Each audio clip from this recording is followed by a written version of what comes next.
سلام ቤተሰብ ፕላስ በብዘለኹም ሰላምኩም ይብዛሕ ሕማቕ ይትርከቡ መብዛሕትና ንፈልጦ አንጋፋው አርቲስት ና ቤተሰብ ጨዋታ መዘጋጀው ዝኾነ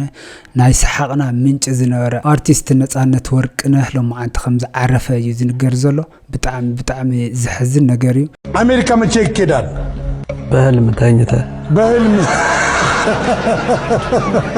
ሰው ከምን ጋር ሊጋጭ ይችላል ሲባል ታደሰ የተባለ እዚህም ተወዳዳሪ ያልሆነ እዛ እንግዳ ሆኖ የተቀመጠ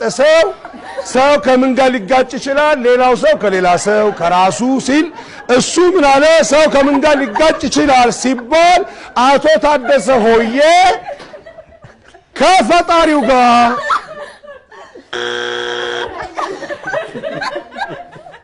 እዚህ ጋር የ30 ሰከንድ ስለራሴ ልንገራችሁ በተሰማችሁ ስሜት ሰዎች ብዙ ሰዎች ደውላችሁልኝ ነበረ አመሰግናለሁ ስለኔ ጤንነት ስለተጨነቃችሁ ታሟል ሲባል ሞተ ሞቷል ሲባል ተቀበረ ሲባል ተነሳ እነዚህ ወሬዎች ትንሽ ያስቸግራሉ አረ በስማም ክርስቶስ ነው ምላችሁ አላመንኩም ነፃነት ወርቅነህ ሞተ ከምኡ ሓውና ብኢድሰብ ከም ተቀተለ ይዝነገረና ዘሎ ያው ብጣዕሚ ዝሕዝን ክስተት እዩ ጋይስ ሽምድኹን ነቢዓ ብጣዕሚ ዝሕዝን ልብኻ ይሰብር ናሕይስ ተቐቲሉ ናሕይስ ግርማ መቐለ ግርማ ዓዲ ሽምድኹን ዝኾነ መንእሰይ زي نقولهم ديك مغلي بقى دي قطمقت بقى بسلام كتحلفي تخلي قطمقت كل شيء قمسنا خلي كل شيء طمقت باسي كل شيء طمقت قمسنا خلي فطر كل شيء عقا نازي بقى بملهم ديك مغلي ابو سلامتوني انا ايدي للخمي አርቲስት ነፃነት ወርቅነህ ኣብ ሕክምና ክትትልና ተገበረሉና ሃለ ህይወቱ ከምዝ ዓረፈት እዩ ዝንገር ዘሎ ብጣዕሚ ዝሕዝን ነገር እዩ እስኪ እዚ ቪድዮ እዚ በሓንሳብ ኮይና ንረአዮ እንግዲህ ቀደም እንዳልኳችሁ ቀልድን በቁም ነገር ያዋዛ በርካታ ፊልሞችን በርካታ የቴሌቪዥን ፕሮግራሞችንም ለኛ ያደረሰው አርቲስት ነፃነት ወርቅነህ በዛሬው ዕለት እንግዲህ ህይወቱ ማለፉን እንግዲህ እንደምትመለከቱት በሰፊው ተገልጿል እጅግ በጣም ያሳዝናል ለመላው ኢትዮጵያውያን መጽናናትን እንመኛለን ለአርቲስቱ ቤተሰቦች ለስራ ባልደረቦች ለሁላችሁም መጽናናትን እንመኛለን እጅግ በጣም የሚያሳዝን ዜና ተሰምቷል የምንወደውና ለሁላችን የሳንቅ ምንጭ የሆነው አርቲስት ነፃነት ወርቅነህ ከዚህ ዓለም በሞት ተለይቷል አርቲስት ነፃነት ወርቅነህ ሆስፒታል እንደደረሰ ድንገት ህይወቱ እንዳለፈ ነው የተነገረው ነፍስ ይማር እያልኩኝ ለቤተሰቡና ለአድናቂዎቹ መጽናናትን እመኛለሁ እጅግ በጣም አስደንጋጭ ሰበር መረጃ ነው አርቲስት ነፃነት ወርቅነህ ከዚህ ዓለም በሞት መለየቱ እየተሰማ ይገኛል በህክምና ለህክምና ወደ ሆስፒታል በሄደበት ነው ህይወቱ ያለፈው እጅግ በጣም አስደንጋጭና ለቤተሰቦቹ ለወዳጅ ዘመዶቹ እንዲሁም ደግሞ ለመላ ኢትዮጵያውያን መጽናናትን እመኛለሁ እጅግ አሳዛኝና እንዲሁም ልብ የሚሰብር መረጃ በዚህ ሰዓት እየሰማን እንገኛለን ተወዳጁ የኪነ ጥበብ ባለሙያ ነፃነት ወርቅነህ ከዚህ ዓለም በሞት መለየቱ ተገልጿል ሁላችሁም ለአርቲስቱ ነፍስ ይማር በሉ በቴሌቪዥን ፕሮግራም አቅራቢነት በተዋናይነትና እንዲሁም በሌሎች የጥበብ ስራዎች ውስጥም ስመጥርና ተወዳጅ ከሆኑ የጥበብ ሰዎች አንዱ የሆነው ነፃነት ወርቅነህ ባደረበት ህመም በዚህ ሰዓት እንግዲህ ከዚህ ዓለም በሞት መለየቱ ተሰምቷል ለአርቲስቱ ነፃነት ወርቅነህ ነፍስ ይማር እንዲሁም ደግሞ ለወዳጆቹ ለቤተሰቦቹ መጽናናት እሺ ጋይስ ከም ትሰምዑ ኣለኹም እዩ ኣነ ምእማን ያውኒ ያው መጀመርያ ምስራኽዎ ንምርግጋጽ ፈቲና ያው መብዛሕትኦም ፌመሳት ተዋሃሉ ብሩክ ኒቡስ ከይቀርዮም እዚ ነገር እዚ ኣቕሪቦም ወዘለውና አይደን ነው بتعمي خبيد ያው ከም ዝፍለጥ አርቲስት ነፃነት ወርቅነህ ያው ካብ ቤተሰብ ጨዋታ ወፃኢ ቅድሚኡ በብዙሕ ፊልምታት ንፈልጦ ዝነበርና እዩና ና ሰሓቕ ምንጭና ዝነበረ እዩ ንሱ ዘለዎ ፊልም መቸስ ርኢኻ ኣይጽገቢ ንኣኹም ክነግረኩም ኣይኽእሊ ብጣዕሚ በቃ ዝሕዝን እንዴ ንምእማን ይኸብደካ ንመላ ቤተሰብ አርቲስት ነፃነት ወርቅነህ ከምኡውን ናይ ቀረባ አርክቱ ዝኾንኩም ጽንዓት ይምነ አርቲስት ነፃነት ወርቅነህውን መንግስተ ሰማያት የዋርስካ ፈጣሪ ብየማነ ኢዱ ይቀበልካ እሺ ጋይስ ካብዚ መቕጻል ነባር ከተማ መቐለ ዝኾነ ዓዲ ሽምድሑን ይሰፈሩ ኢድሰብ ተቐቲሉ ይናተባለ ዝርከብ ብጣዕሚ ዝሕዝን እስኪ እዚ ቪድዮ እዚውን በሓንሳብ ኮይና ንሪኦ ንኸይድ ሽምድኹን ነቢዓ ብጣዕሚ ዝሕዝን ልብኻ ይሰብር ናሕይስ ተቐቲሉ ናሕይስ ግርማ መቐለ ግርማ ዓዲ ሽምድኹን ዝኾነ መንእሰይ መንደራት መቐለ ክጠናኸር ሰርሐ መንእሰይ ነይሩ ህይወቱ ንምቕያር ላዕልን ታሕትን ዝብል ዝነበረ መንእሰይ ኣብ ሆቴላት ጋዲ ኮይኑ ሰርሕ ዝነበረ መንእሰይ ሓውና ሎማዓንቲ ግን ንኹሉ ዘሰንበደ ቀትለት ሓውና ሰሚዕና ብጣዕሚ ልብኻ ዝሰብር እዩ نزف تصام زفت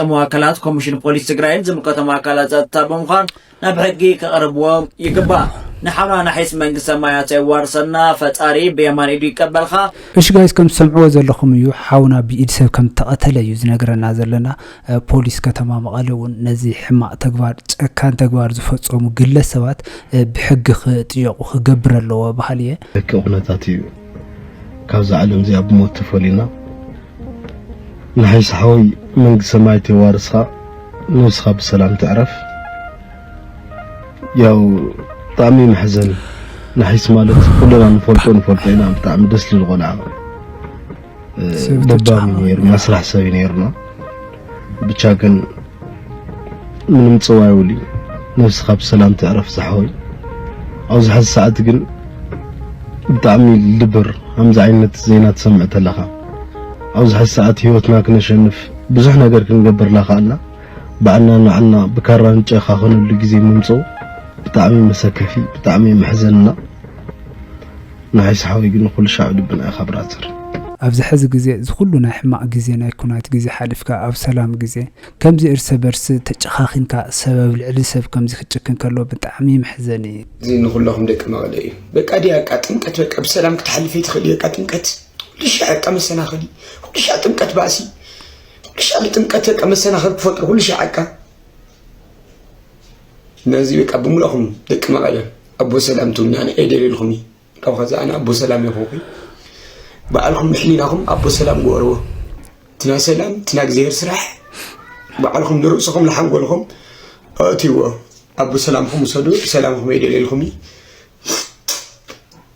أبو سلام نوعلهم بك لحم قولهم قوروه زبو سلام لحم قولهم أملوه شمال يدي لي أبو سلام سلتها له تقبلنت لي يقني أنا يدي لي بك أنا الغازل أبو سلام يدي لي بتشا ذات مكت إيه ذات مكت بسلام تحلف لنا بيزاهم بك أنا خالي دولا نجري ليه ذات مكت تقولك كلهم زبوا سلام لهم لحم لهم أبو سلام أتي وست كلهم وطأت مقالة كلهم بكاسينا سيطان ننقص استد سلام ننقص عمرنا كل سلام نحسبه است عمرنا كل كان إيش جايز كابز مقطع دومينانت حاوناون أبز قداي زي حساب حوار لإسكي بحساب كنا نغيد حاونا نحيس منقصي بطعمي زحزن معلت لو معانتي كابز عالم زيها تفولينا له لابزا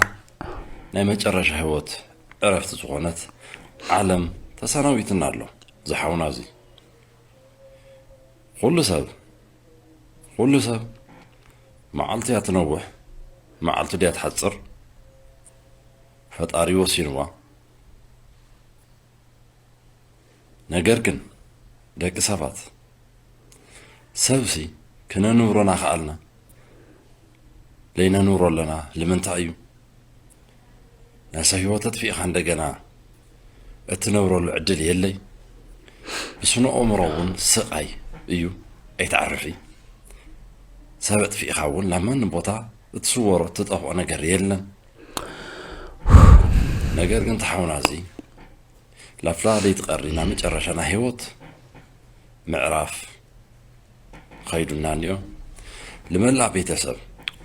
لملع عرختي لملع أحوات الولدي صنعات كابل بي منا زحونا منقسط سماي يوارسلنا መንግስተ ሰማይ ይዋርስኩም ፈጣሪ በየማናይ ኢሉ ይቀበልኩም ክብል ይደሊ እሺ ጋይስና ለማንተ መዳዋታይ ነዚ ይመስል ነረም ቀጻል በኋላ አይነት ህስተና ክንራኸብ በዘለኹም ሰላምኩም ይብዛሕ ቻው